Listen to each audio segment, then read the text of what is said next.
لەیلا قاسم بووکی ئازادی کوردستان 48 ساڵ لەمەوبەر و لە ڕۆژێکی وەک ئەمڕۆدا. لەیلا قاسم لە تەمەنی 22 ساڵیدا لەسەر بیرروباوەڕی سیاسی لەگەڵ چەند هاوڕێیەکی لە سێدارەدرا. بەوەش بووە یەکەم ژنی باشووری کوردستان کە لە سەردەستی جەلادەکانی ڕژێمی عێراق لە سێدارە بدرێت. لەیلا قاسم حەسەن ساڵی 1952 لە گوندی بامیلی سەر بە شارۆچکەی خانەقین لە خێزانێکی نیشتیمان پەروەر و ئازادی خوازی کورد لەدایک بووە. ساڵی 1970 لە خانەقینەوە چووەتە بەغدا و لەوێ نیشتەجێ بوون. هەمان ساڵ لە بەشی کۆمەڵناسی کۆلێژی ئادابی زانکۆی بەغدا وەرگیراوە. لەیلا بە متمانە بەخۆبوونێکی تەواوە بەرامبەر گەورە دیکتاتۆری عێراق و ڕۆژهەڵاتی ناوەڕاست وەستاوەتەوە. خۆی دەڵێت بە کوشتنی من هەزاران کورد لە خەوی نەزانی وشیار دەبنەوە.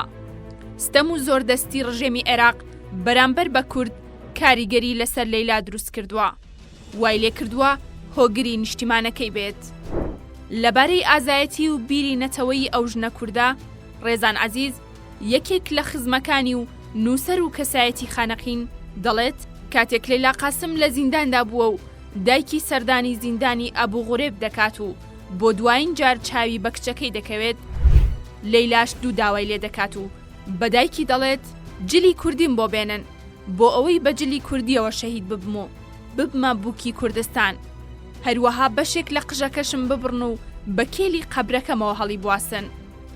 با ئەو کاتەی کوردستان ئازاد بوو قژەکەم بە هەوای ئازادی کوردستان بشنێتەوە و ڕوحم ئاسوودە دەبێت. خەباتی سیاسی لەیلا قاسم.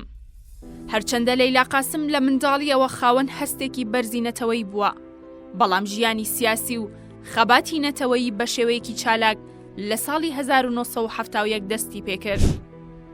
هەرزوو توانی ئەو قسە و باسانەی کە ژن ناتوانێت تێکۆشان بکات ڕەت بکاتەوە و بیسەلمێنێت، ئەوە زهنیەتی کۆمەڵگایە ئەو بیرەی دروست کردووە. ئەگەرنا ئیرادە هەبێت هیچ شتێک مەحاڵ نییە. لەو ساڵەدا لەیلا پەیوەندی بە بزوتنەوەی سیاسی کوردەوە کردووە. کاریگەری بەرچاوی هەبووە لە ڕێخستن و هۆشیارکردنەوەی خوێندکارە کوردەکانی زانکۆی بەغدا. لەیلا لەگەڵ یەکێک لە هاوپۆلەکانی بە ناوی جەواد هەمەوەندی پەیوەندی خۆشەویستی هەبووە. عەشقی خۆیان و عەشقی ئازادی کوردستانیان ئاوێزانی یەکدی کردبوو. جەواد هەمەوەندی لە ڕێخستنەکانی شۆڕشدا کاری کردووە. لەیلا هەل لە ڕێگەی جەوادەوە ماوەیەک چووە ڕیزەکانی پێشمەرگەوە. ڕژێمی عێراق لە بەهاری ساڵی 1974 قەڵاتزێ و هەڵەبجەی بە سەختی بردومان کرد. لەو کاتەدا چەندین گەنجی کورد ڕوویان کردە شاخ و بوونە پێشمەرگە. بەڵام لەیلا و جەواد و هاوڕێکانیان پێیان وابوو پێویستە لە ناو شارەکانیشدا خەبات و ڕێکخستن بەهێز بکرێت. لەبەر ئەوە لە بەغدامانەوە و لە ناو خوێندکاراندا دەستیان کرد بە خەباتی ڕێکخستنی. دەستگیرکردنی لەیلا قاسم و هاوڕێکانی. ساڵی 1974 دانوستاندنی نێوان سەرکردەکانی شۆڕش و ڕژێم کۆتایی هاتبوو. ڕژێم لە ناو شارەکان ئۆپراسیۆنی فراوانی بەرامبەر ئەندامانی ڕێکخستن دەست پێکردبوو. لە ڕۆژی 29 نیسان لەیلا و چوار لە هاوڕێیانی بەناوەکانی جەواد هەمەوەندی، حەسەن هەمەڕەشید، ئازاد سلێمان و نەریمان فوئاد لەلایەن هێزە ئەمنیەکانەوە دەستگیر کران. دوای دەستگیرکردنیان رادیۆ و تەلەڤیزیۆنی ناوخۆیی عێراق لەیلا قاسم و هاوڕێکانی وەک تێکدەر و گێرە شێوێن ناوزەن دەکەن. لەگەڵ ئەوەی لە زینداندا ئازار و ئەشکەنجەی زۆری لەیلا دەدرێت بۆ ئەوەی نهێنیەکانی ڕێکخستن بدرکێنێت، بەڵام جەلادەکان ناتوانن هیچ دانپێدانێکی لێوەربگرن. لە کاتی ئەشکەنجەدان و لێپرسینەوە لەگەڵی لەلایەن دەستگای هەواڵگری باسەوە بە ئازایەتیەوە پێڕاگەیاندون کە بە کوشتنی من هەزاران کورد لە خەوی نەزانی وەشیار دەبنەوە. زۆر خۆشحاڵ و سەربەرزم کە گیانم فیدای ڕێڕزگاری کوردستان دەکەم. ڕژێمی بەعز بە مەبەستی چاوترساندنی گەنجان و چینی ڕۆشنبیری کورد دادگاییەکی ناداد پەروەرانی دژ بە لەیلا قاسم و هاوڕێکانی بەڕێوە برد و بڕیاری لە سێدارەدانیانی بۆ دەرکردن.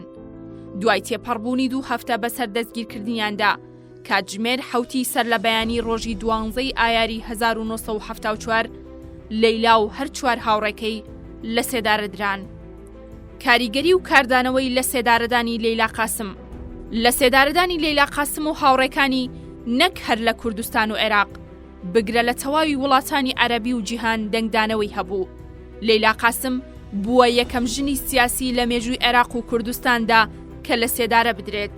ئەوەش ناڕەزایەتی زۆری بەدوای خۆی داهێنا.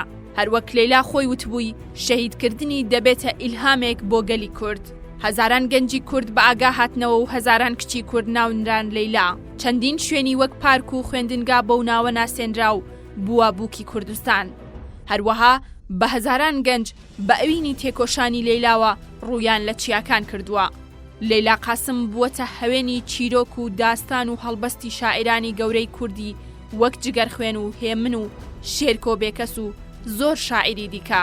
هێمنی شاعیر لە پیا هەڵدانێکدا بۆی لەیلا دەڵێت کە تۆ تۆرایی لە چاوم وەک خەونی من، لە بسکت ڕەشترە مانگە شەوی من. بڕۆ مەجنون بە لەیلای خۆت مەنازە، کە ناوبانگی پتر دەرکرد ئەوی من.